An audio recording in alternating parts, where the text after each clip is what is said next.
చేపల ఫ్రైకి అలాగే పులుసుకి ఒకే మసాలాతో చాలా టేస్టీగా ప్రిపేర్ చేసుకోవచ్చు. జస్ట్ ఒక హాఫ్ అన్ అవర్లో అయిపోతుంది, ఎక్కువ టైం కూడా పట్టదనమాట.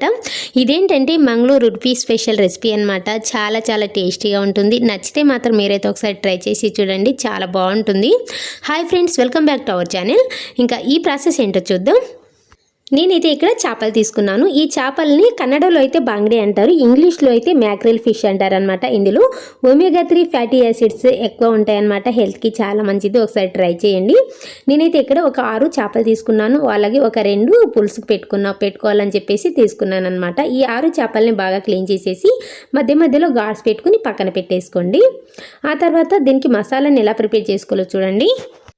స్టవ్ మీద ఒక ప్యాన్ పెట్టుకుని అందులోకి ఒక హాఫ్ స్పూన్ మిరియాలు, ఒక పావు టీ స్పూన్ మెంతులు, ఒక 2 స్పూన్ల వరకు ధనియాలు, ఒక హాఫ్ స్పూన్ జీలకర్ర అంతే కావాల్సింది.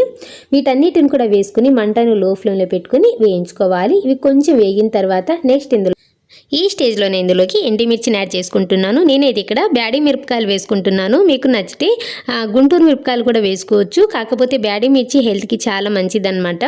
నేనైతే ఒక 12 వరకు వేసుకుంటున్నాను. ఈ చేపలు వచ్చేసి ఒక హాఫ్ కేజీ వరకు ఉంటాయి. పులుసుకి అలాగే ఫ్రై కూడా కావాలి కాబట్టి ఈ మాత్రం వేసుకున్నాను. వేసుకుని ఇవి మాడకుండా మంటని లో ఫ్లేమ్లో పెట్టుకుని ఇవి కొంచెం లైట్గా కలర్ చేంజ్ అయ్యేంత వరకు ఫ్రై చేసుకోవాలి. అలాగే ఈ మసాలాల దినుసులు అనేటివి అస్సలు మాడకూడదు, మాడితే అనేది టేస్ట్ అనేది అస్సలు బాగుండదు. సో ఈ విధంగా ఫ్రై చేసేసుకుని ఒక ప్లేట్లో తీసుకుని పక్కన పెట్టుకోండి. ఆ తర్వాత అదే ప్యాన్లో ఇంకా ఒక స్పూన్ ఆయిల్ యాడ్ చేసుకోవాలి. ఆ తర్వాత ఒక హాఫ్ కప్పు వరకు పచ్చి కొబ్బరి ముక్కలు వేసుకోవాలి. ఈ కర్రీకి పచ్చి కొబ్బరి వేసుకోండి, అప్పుడే టేస్ట్ అనేది బాగుంటుంది. ఆ తర్వాత ఒక ఉల్లిపాయలని విధంగా స్లైసెస్గా కట్ చేసుకుని వేసుకోండి. నెక్స్ట్ ఇందులోనే 1 ఇంచు దాకా అల్లం ముక్కలు, ఒక 5-6 వెల్లుల్లి రెబ్బలు వేసుకోవాలి. వేసుకున్న తర్వాత వీటిని కూడా కొంచెం లైట్గా కలర్ చేంజ్ అయ్యేంత వరకు ఫ్రై చేసుకోవాలి. మరి ఎక్కువసేపు వేగాల్సిన అవసరం లేదు. సో ఈ విధంగా కొంచెం సాఫ్ట్గా అయ్యి కొంచెం కలర్ చేంజ్ అయితే సరిపోతుంది అనమాట. కంపల్సరీ పచ్చి కొబ్బరినే వేసుకోండి, టేస్ట్ అనేది బాగుంటుంది. సో ఈ విధంగా బాగా ఫ్రై అయిన తర్వాత ఇప్పుడు వీటిని అదే ప్లేట్లోకి తీసేసుకోండి. తీసుకున్న తర్వాత ఇప్పుడు వీటిని పూర్తిగా చల్లారిన తర్వాత ఒక మిక్సీ జార్లో వేసుకుని నెక్స్ట్ ఇందులోని ఒక నిమ్మకాయ సైజ్ అంతా చింతపండు వేసుకోవాలి. ఈ చేపల పులుసుకి ఉప్పు కారం పులుపు కరెక్ట్గా ఉంటేనే ఆ కర్రీ టేస్ట్ అనేది చాలా బాగుంటుంది. ఒక నిమ్మకాయ సైజ్ అంతా వేసేసుకోండి. వేసుకున్న తర్వాత నెక్స్ట్ ఇందులోకి రుచికి సరిపడా సాల్ట్ వేసుకుంటున్నాను. మీ దగ్గర ఇంకా రాళ్ళు ఉప్పు ఉన్న వేసుకోండి, ఇంకా టేస్ట్ బాగుంటుంది. ఆ తర్వాత ఒక హాఫ్ టీ స్పూన్ వరకు పసుపును కూడా యాడ్ చేసేసుకుని ఇందులోని కొద్దిగా వాటర్ని యాడ్ చేసేసుకుని మెత్తటి పేస్ట్ లాగా గ్రైండ్ చేసుకోవాలి. సో ఈ విధంగా ఫైన్ పేస్ట్ లాగా గ్రైండ్ చేసుకోవాలన్నమాట. ఈ విధంగా గ్రైండ్ చేసేసుకుని ఇప్పుడు దీన్ని ఒక ప్లేట్లో తీసేసుకోండి.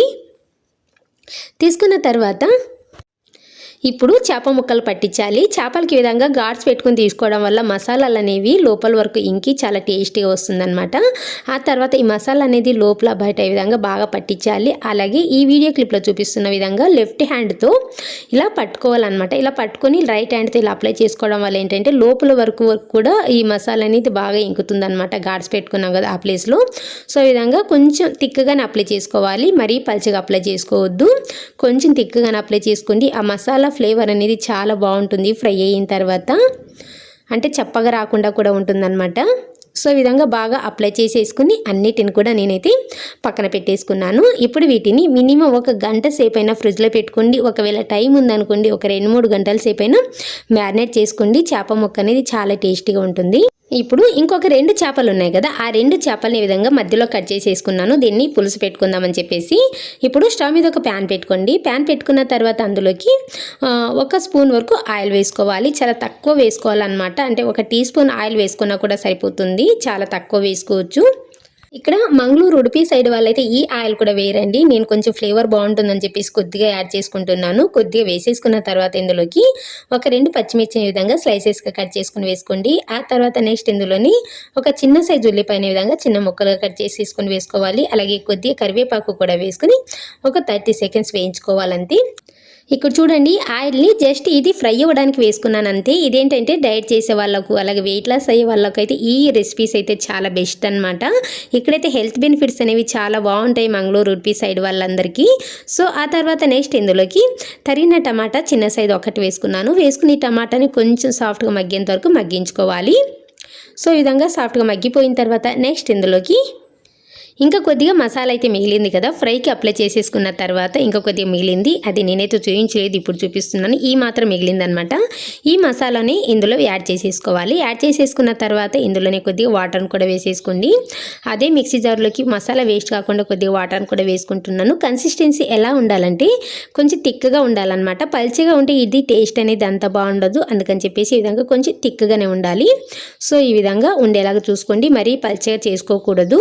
ఈ కన్సిస్టెన్సీ ఇలా ఉంటేనే అన్నంలో కలుపుకొని తినేటప్పుడు టేస్ట్ అనేది చాలా బాగుంటుంది. ఆ తర్వాత టేస్ట్ చెక్ చేసుకుని కొద్దిగా ఉప్పు, కారం లేదా పులుపు ఏదైనా అడ్జస్ట్ చేసేసుకోవచ్చు.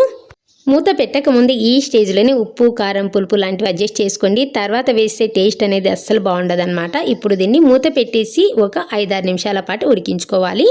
ఒక 6 నిమిషాల తర్వాత చూపిస్తున్నాను చూడండి. పులుసు అనేది ఇంకా కొంచెం చిక్కబడి ఉంటుందన్నమాట.